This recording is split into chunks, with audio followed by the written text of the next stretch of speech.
Hello, kind-hearted viewers, and welcome to Vegetarian Elite. This week, we are featuring the humanitarian achievements of the Honourable Glenn Douglas Pearson, a member of the Canadian Parliament who has represented London North Centre, a district in the province of Ontario, since 2006.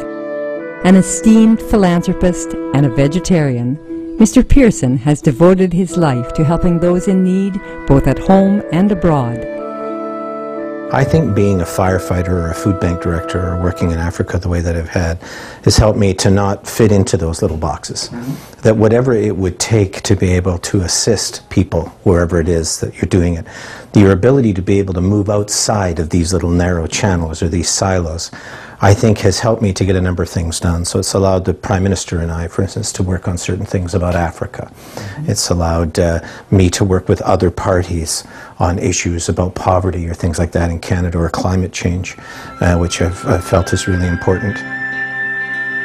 Before entering politics in 2006, this distinguished gentleman spent 29 years as a firefighter and was the captain of London, Ontario's fire department.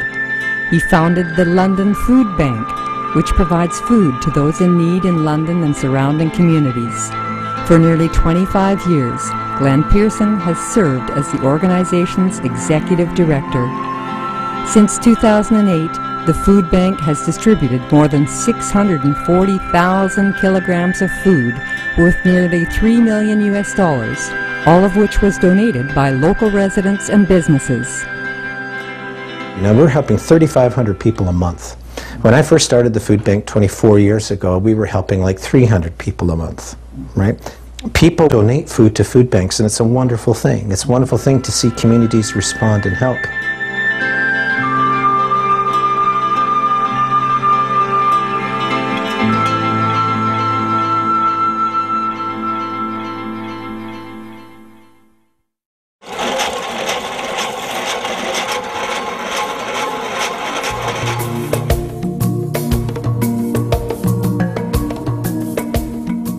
Mr. Pearson has also long been concerned for the welfare of those in developing nations. In 1998, he founded a charity called Canadian Aid for Southern Sudan.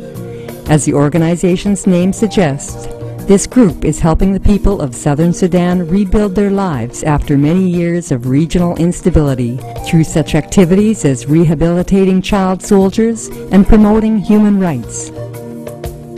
We initially went in 1998 to Sudan, and every time we went over, which was 4 or 5 times a year, we always took media with us.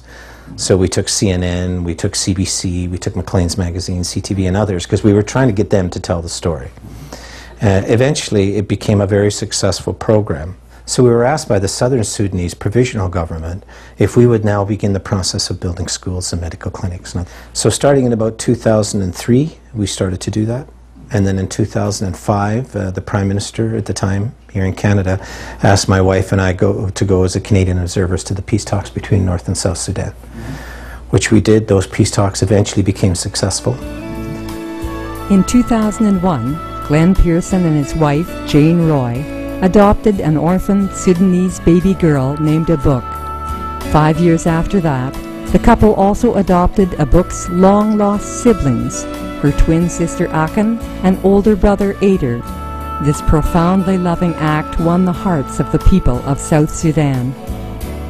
The people of South Sudan don't see me as an MP. They call me Wunabuk, which means I'm the father of the little girl Abuk, who we'd initially adopted there. And then we found her brother and sister, who we also adopted from there. But they still see me as a regular guy who comes over to try to be with them. As an MP, I've done my best to draw attention to the situation. As a Member of Parliament, Glenn Pearson has made those at the highest levels of the Canadian government aware of the conditions in Southern Sudan and the residents' need for assistance.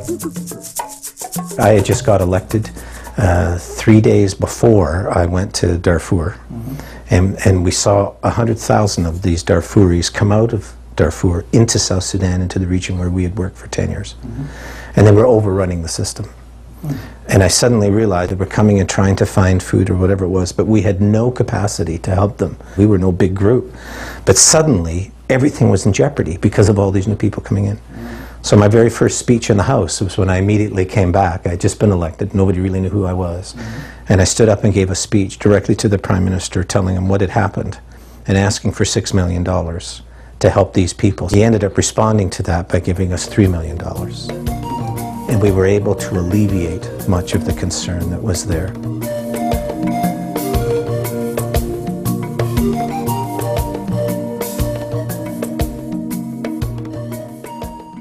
The Honourable Glenn Douglas Pearson is a member of the House of Commons Standing Committee on Foreign Affairs and International Development. As a visionary leader, what is Mr. Pearson's top concern for Canadians and the rest of the world? The biggest danger that we're facing right now of anything that we do in Ottawa, it's climate change. It is the biggest thing by far that we will ever face as a human race. And I think I'm really worried about it, in all honesty. I'm worried about that more than I'm worried about anything else as an MP. As seen in Darfur, a region in Western Sudan, the consequences of climate change have far-reaching and devastating effects. Sudanese and Chadian officials estimate that the amount of rain the parched area receives annually has dropped 40% over the past 50 years. My synopsis of it would be, yes, we got a real serious problem. Back in 1980, the United Nations International Climate Change Group, Environmental Program, did a study on Darfur. And they determined that by the year 2000, Darfur would be in conflict because they had no water. And they couldn't grow crops anymore. The people who are coming out of Darfur into the area in which we work, they're not complaining so much about the political situation. They're complaining that they can't find crops. They're complaining that they can't find water. Like Chad is dried up. It supplied that whole region with water for millennia, right? Traditionally, people got their water from there. Now they can't anymore. The rains are coming sometimes 3 or 4 weeks later, and they dry up faster. My experience in Africa has taught me that just since we started going there in 1998, the wells are now about 6 feet lower than they were before. Much of that water is polluted now because the cattle come into the rivers. The rains are coming far later, right? So people can't grow crops anymore. Climate change refugees are people displaced from their homes due to the effects of global warming. The International Organization for Migration, an intergovernmental entity with 127 member states, estimates that currently there are 24 million climate change refugees worldwide. So what we're creating here is a situation not just in Africa, but in Asia, especially the coastal regions, where the United Nations has estimated that 230 million people will become climate change refugees by the year 2070. Over 200 million people will be traveling, moving. They're not going to know where the borders are, right? They're just going to go to the region where these things are needed. And we continue to ignore this as Western governments. We continue to say, well, we'll build schools in Sudan, right? Or we'll help out in Rwanda with a water project or whatever it is, rather than realizing that we have a major problem on our hands. We are in far more danger from climate change than we will ever be from one nuclear weapon. Right? If I really believe in helping the people of Africa, I won't just build them a school. I'll stop pumping carbon into the air, because that's the place where it affects the most. So I better start becoming a much more holistic Canadian and stop talking about that I really care about Africa unless I will also fight for climate change, because then in the end, that climate change will produce 230 million refugees, and I'm really scared about that.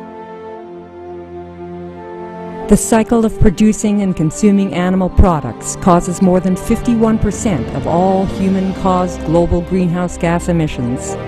The United Nations Environment Program has recommended a worldwide shift to a plant-based diet to halt global warming. The Canadian government, likewise, is becoming increasingly concerned about the food that its citizens consume. You know, when I first came, and 4 years ago, the discussion of food policy was hardly mentioned. But now I think people are beginning to look at it for two different reasons. One is, what's better food for us? Because we're realizing about type 2 diabetes and all of these things that happen, that junk food isn't good. But the second thing is how much energy does it go into making that food? We asked Mr. Pearson about the use of national legislation in Canada to promote the consumption of plant-based foods for the sake of health, environment, and animal welfare. What you can do is incentivize it. So if in buying a certain product, it's cheaper, right? Or it allows discounts on other kinds of food. If there's ways in which my health plan receives special kind of coverage because I live responsibly because of the stuff that I eat, I think that that's a great thing. I think what we can do is make it much cheaper for a person to eat something that's better for them.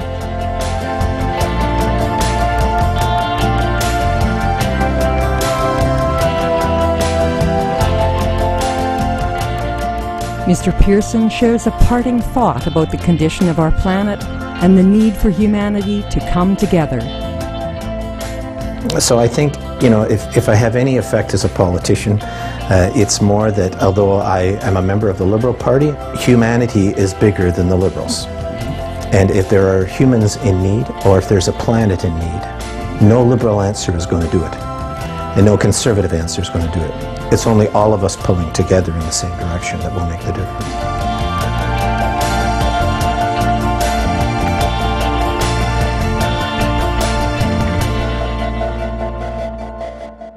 At the end of our interview, the Honorable Glenn Pearson also offered warm words of gratitude to Supreme Master Ching Hai, who has donated over $450,000 US in comforting aid for the Sudanese people through the years. Heard about Supreme Master Ching Hai and all that she has done around the world, and especially in areas like Darfur and other places with emergency funding and other things that she's supplied. As somebody who has 3 children from Darfur, as somebody who's done a lot of work in Africa, I can't tell you how much this means to people like me, as a humble political servant who has children from Darfur. If it wasn't for you and what you do, kids like mine would not be alive. So I just want to thank you for it, and I just want you to know it means a lot to me that people like you are out there in this world. We've never met, but we have the same kind of heart, and I just thank you so much, and I want to especially recognize you for all that you have done.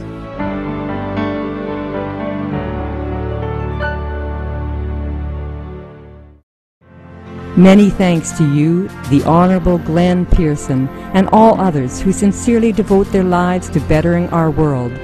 We wish you great success in all your future noble endeavors, especially in raising awareness of the urgency of climate change.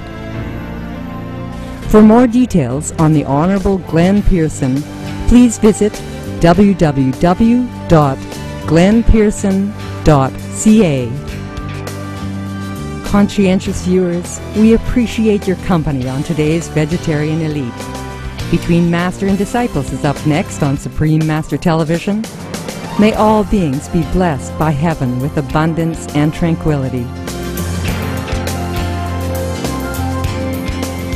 For more details, please visit www.suprememastertv.com/VE